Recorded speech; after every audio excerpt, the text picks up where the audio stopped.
बिल्कुल आज गर्मा गर्मी चला पूरे सदन में। सत्ता पक्ष विपक्ष सभी विधायकों ने काफ़ी हो हल्ला किया।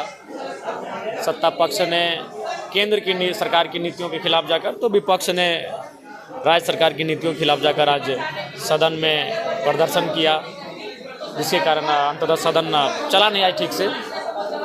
और मूलतः जो बातें सामने आई, सूर्या हंसदा इनकाउंटर की सीबीआई जांच की मांग सामने आई और उस पर हम लोग भी अड़िग हैं कि जांच सीबीआई के माध्यम के से ही हो।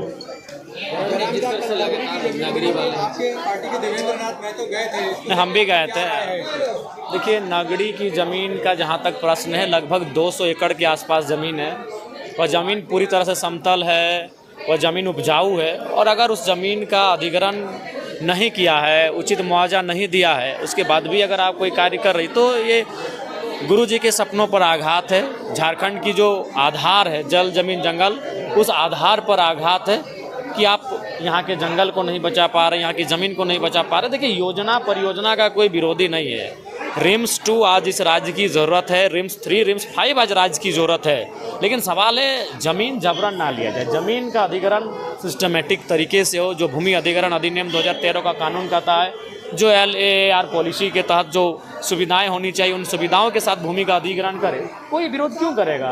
हंसते हुए कोई ज़मीन देगा, लेकिन अब औने पौने दाम में आप बोलेंगे कि आज हमने 50 साल पहले अधिग्रहण कर लिया है 30 रुपया 40 रुपया डिसमिल में। तो ये बहुत सारी चीज़ें ऐसी आती हैं जो कि तार्किक नहीं है। तो उस हिसाब से अगर सरकार के पास दस्तावेज हैं अधिग्रहण का, तो दस्तावेज को कोर्ट के माध्यम से या फिर किसी माध्यम से वो प्रस्तुत करें और दस्तावेज को दिखाएं कि जब अधिग्रहण किया जा रहा था रेतों का हस्ताक्षर है कि नहीं, उनका किसी प्रकार की रजामंदी या सहमति है कि नहीं। तो दस्तावेज लेकर बात करनी चाहिए, बहस करनी चाहिए, और जो भी नगरी के जो ग्रामीण है उनके 5, 7 या 9 प्रतिनिधि मंडल को सरकार को बुलाना चाहिए और बैठ के बात करनी चाहिए। इरफान अंसारी लगातार अभी भी कह रहे हैं कि रिम्स 2 नहीं बने, नहीं वहाँ नहीं बने रिम्स 2 अगर इरफान अंसारी जी बनाना चाहते तो हम लोग थोड़ी विरोधी हैं। हर प्रत्येक दिन हम लोग को भी 10 से 15 बीमारियों का समस्या सुनना पड़ता है। तमाम डॉक्टर से फ़ोन में टेलीफोनिक बात करनी पड़ती है। कई जगह 10,000, 5,000, 20,000, 25,000 रुपये बिल माफ़ करने के लिए फ़ोन करना पड़ता है। तो स्वास्थ्य की समस्याएं आज नंबर 1 पर है इस राज्य में। तो रिम्स 2, 3, 4, 5 सब बने, लेकिन नगरी जो विवादित हो रही है, जहाँ के लोग रजामंदी नहीं है दे रहे हैं, तो वहाँ पुनर्विचार करने की आवश्यकता है। आप सुझाव दीजिए ना कोई जगह, आप बोलेंगे तो हम दे देंगे बहुत सारे। लेकिन देखिए, जैसे हम सुबह ही बात कर रहे थे एक मंत्री जी से, तो बोला कि नहीं, तुम जो जगह का सुझाव दे रहे हो वो खूंटी में है। खूंटी में सुबह ही हमारे पास एक एप्लीकेशन आया कि विधायक जी बहुत सारा विवाद चल रहा है, तो हमारे वहाँ 400 एकड़ जमीन का अधिग्रहण है, 400 एकड़ जमीन है, तो वहाँ बनाया जाए, यहाँ से 20 किलोमीटर है। का नहीं, रिम्स 2 तो फिर राजधानी में ही बनेगा। तो हमें लगता है कि अगर देखने जाए तो बहुत सारी ऐसी ज़मीनें पड़ी हैं जहाँ पर आप इस काम को कर सकते हैं। दादा 1938 का टी शर्ट पहन के आए, काफी लंबे समय के बाद जो 1932 की नहीं, विधानसभा में। देखिए, इस बार हमको लगा कि बोलने का, देखिए सबसे पहला बात है कि आप जब सदन में आते हैं तो कई तरीके से आप अपने आवाज़ को रखते हैं, या तो बोल के रखते हैं, या तो लिख के रखते हैं, या तो सांकेतिक रखते हैं, या तो शब्दों से रखते हैं। तो इस बार हमें लगा कि शायद इस बार बोलने का अवसर नहीं मिलेगा। सदन बाधित होने का संभावना पहले से था, और मात्र 2 दिन का सत्र बचा, जिसमें एक दिन तो गैर सरकारी संकल्प चला जाएगा, एक दिन बचा है। तो एक दिन में हम स्थान नीति पे बहस करें, नियोजन नीति पे करें, विस्थापन नीति पे करें, कृषि नीति पे करें, या किस विषय पे बहस करें, वो मैंने कम समय बचा था। इसलिए मैंने कहा कि कभी कभी शब्दों से, कभी कभी लेखों से, कभी कभी लेखन से भी अपने संदेश को बताना चाहिए। इसलिए आज पूरे सदन में मैं 1932 खतियान ये टी शर्ट पहनकर था।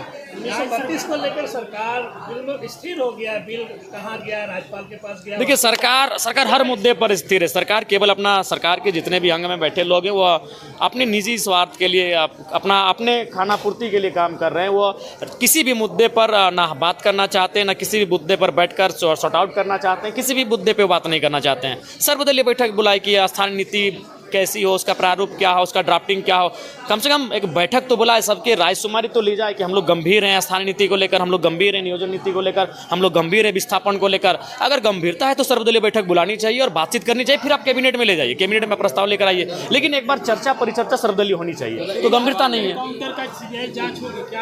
देखिए, अब राज्य सरकार तो बहुत ही अकड़ के है उसमें। राज्य सरकार उल्टा एक वरिष्ठ नेता उनको अपराधी बना रहे हैं। अरे भाई, अगर ऐसे अपराधी बोलने गए हैं मात्र केस हो जाने से तो राज्य के तमाम आंदोलनकारियों को आप अपराधी की लिस्ट में ला के खड़ा कर देंगे, तो वो तो बचना चाह रही है, उल्टा हुआ उनको अपराधी घोषित करने में लगी हुई है।